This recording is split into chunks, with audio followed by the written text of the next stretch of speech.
Today, we're going to a remote Greek island where there is a private school for boys, a fishing village, and a secluded estate that belongs to a mysterious man who may or may not have been a Nazi collaborator during World War II.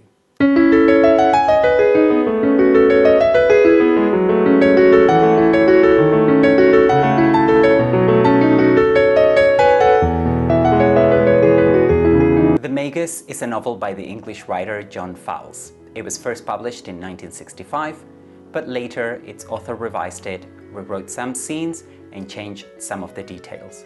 The final revised version came out in 1977, and it is the one that you will find in bookstores these days. The Magus is a postmodern novel, and it is ranked as one of the best novels in English on various lists, including the Modern Library 100 Best Novels of the 20th Century, where editors ranked it at number 93 and readers at number 71. Although The Magus was the second novel published by John Fowles, it was the first one he wrote, and he based the setting of the novel on his experiences as an English teacher at the Anergirios school on the Greek island of Spetsis. The Magus was a critical and commercial success in the 1960s and 70s, but I don't hear many people talk about it now.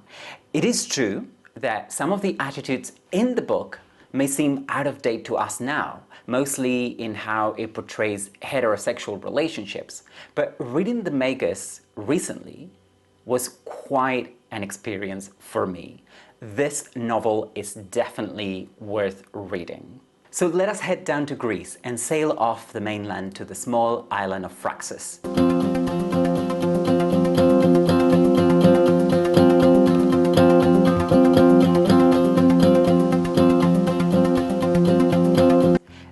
On the island, we will meet a young Englishman named Nicholas Earth.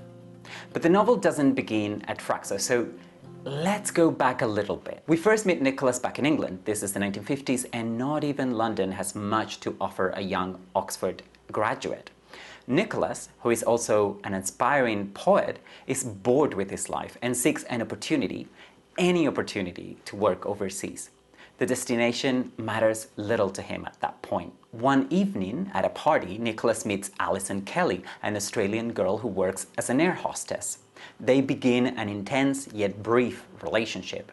Not long after meeting Alison, Nicholas is offered a teaching post at the Lord Byron School on an island called Fraxus. And before you hit pause on this video and go to look up Fraxus, let me tell you not to waste your time because it is a fictional island. Anyway, Nicholas sets off for the island. At first, however, he seems to be just as bored there as he was back in London. If anything, things are worse on the island because on top of everything else, Nicholas is deeply lonely down there. The only remotely fun thing he does on the island is wandering around and exploring, and it is in one of his walks that he happens upon a remote estate intriguingly known as Salle d'attente, or in English, waiting room, and he meets its owner, a wealthy recluse of obscure origins named Maurice Conquis. The two men develop a strange friendship where Conquis always has the upper hand. Nicholas begins to spend practically all his free time at the estate. There, apart from long conversations where Conquis gradually reveals more about himself, including his role during World War II, Nicholas will be the subject of elaborate and increasingly weirder games. Things at the estate become so extreme and intense that Nicholas begins to find it difficult to distinguish fantasy from reality. The main characters in this novel are brilliantly portrayed. We follow Nicholas Earth, who is only 26 years old and has led a sheltered life in England until he lands on Fraxus. He dumps his Australian girlfriend, Alison Kelly, to go overseas. They have a short yet intense relationship, and although Alison is probably not as well developed as a character in the novel as Nicholas is, that is fine because she's not as important as he is to the story. Also, a lot is made about the cultural and social differences between Australians and English people, which seems pretty accurate to me as someone who knows people from both nationalities. But of course, the real foreign character in the novel is Maurice Conquis, the wealthy Greek islander who plays a psychological god game with the protagonist. The fourth main character is a girl who goes by different names in the novel and with whom Nicholas falls in love. She's even more mysterious than Conquis, and she is also key to understanding the novel, so I am going to say very little about her, not even her name or names. It is easy to see why the idea of going overseas in search of adventure appeals so much to Nicholas Earth. Despite, or maybe because of his middle-class English background, Nicholas is not a conformist. And that is good news for us because that makes him an interesting protagonist for a novel. In the novel, Nicholas suspects that there is a lot more to life than teaching in a small school in England, going to the movies to watch French films, and occasionally staying up and drinking. Now, some readers might find Nicholas a bit sexist. I didn't particularly. I found him charming and intelligent, which helps a lot since he's also the narrator of the story. But in some ways, Nicholas is a very 1960s English character, although I believe there is something universal about being a young adult and wanting to go away, travel, and live new experiences. I, for one, remember feeling like that at that age and even a bit younger. But I don't think that Nicholas goes in search of self-discovery or anything philosophical or profound like that. He is just deeply bored and his life lacks a structure that satisfies him. And that is what Conquis, of all people, will be able to offer him. Nicholas does not seem ready or even interested in settling with his girlfriend Alison. It is not even clear whether he wants a serious relationship with her or any other person for that matter. The relationship seems to just happen at an in-between moment, a time when Nicholas is just waiting to hear back from the British Council for job opportunities overseas and really has nothing better to do with his time than hang out with Alison. However, once Nicholas meets Conquis on Fraxus, his life gains a structure and a sense that he has never had before. His life becomes exciting at last. Luckily, that is not when the novel becomes exciting for us to read. I was on board from page 1, and although I was looking forward to Nicholas arriving on the island, I did enjoy the early sections of the novel that are set in England and are mainly devoted to the complicated relationship between Nicholas and Alison. Now, I have never seen the Aegean Sea, unfortunately, and its plethora of tiny islands in real life, but I have read the Iliad, and I think most people have a mental image of the kind of place Fraxus is meant to be in the novel. But even if you don't worry, because Fowles describes the stark beauty of the island vividly through his narrator/protagonist. I read the Magus this summer on purpose because I thought summer would be the right season for it. And I think I was right. The Magus is a long novel, so you need to make sure that you are going to have enough free time to read it all the way through. And for many people, a summer vacation might be ideal for that. The Magus doesn't take place only during summer or only on the fictional island of Fraxus, but much of the novel does.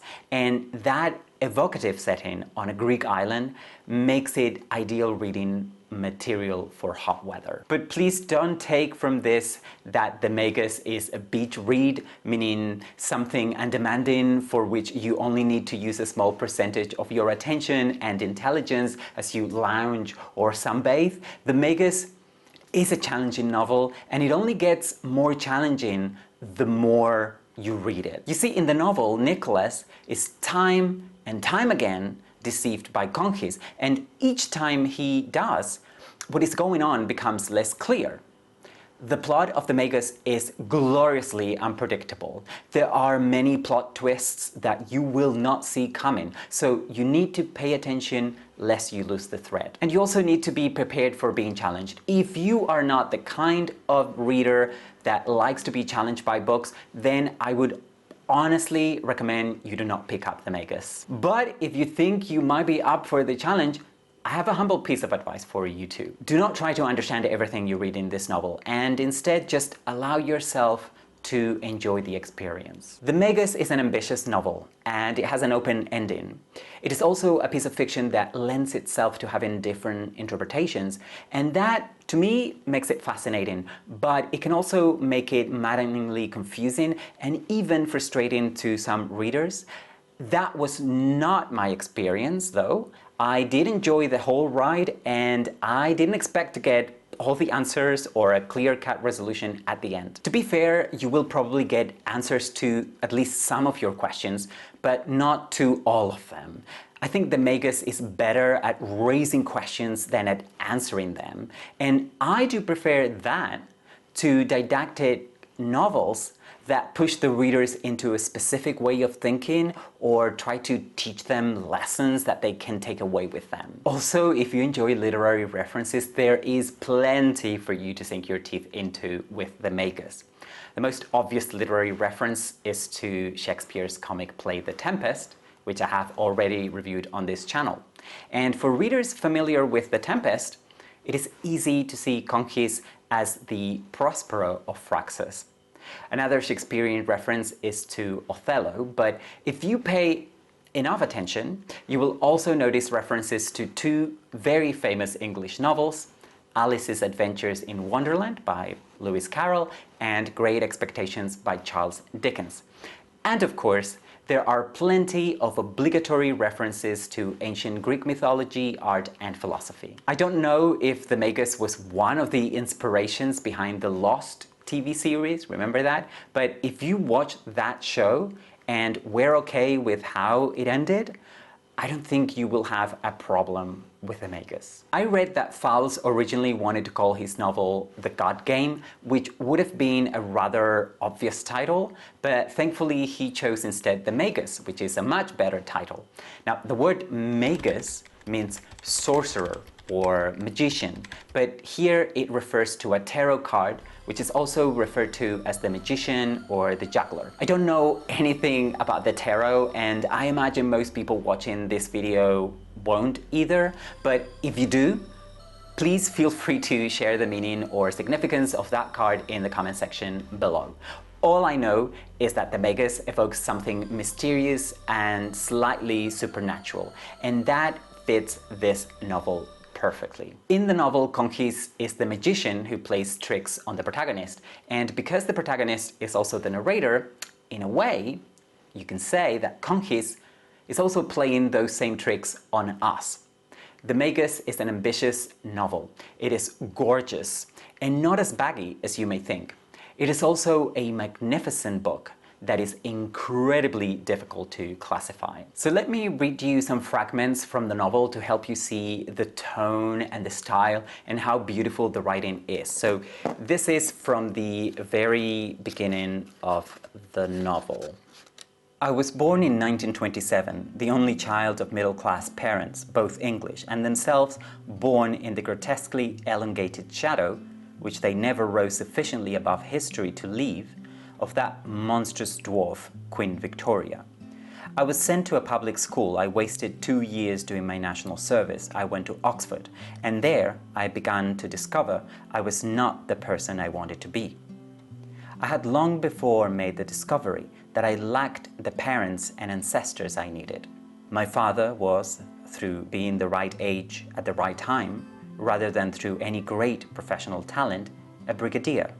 And my mother was the very model of a would-be Major General's wife. That is, she never argued with him and always behaved as if he were listening in the next room, even when he was thousands of miles away.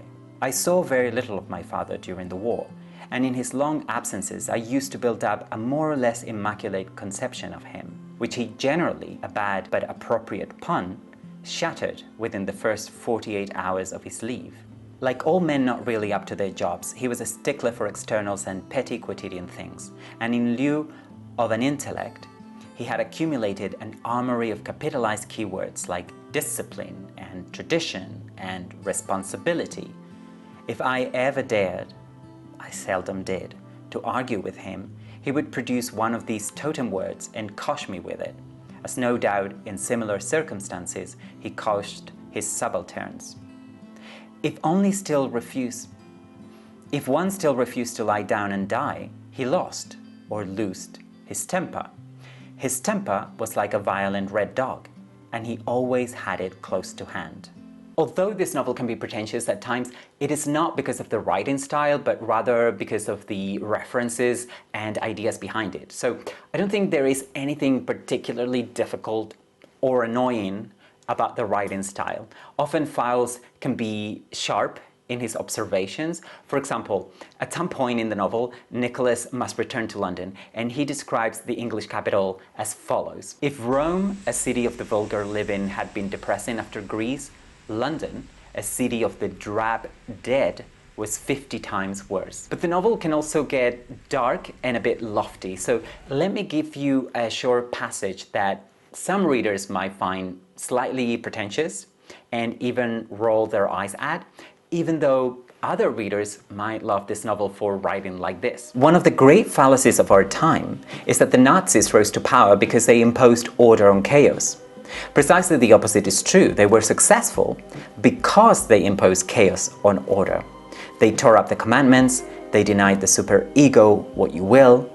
They said, you may persecute the minority, you may kill, you may torture, you may couple and breed without love.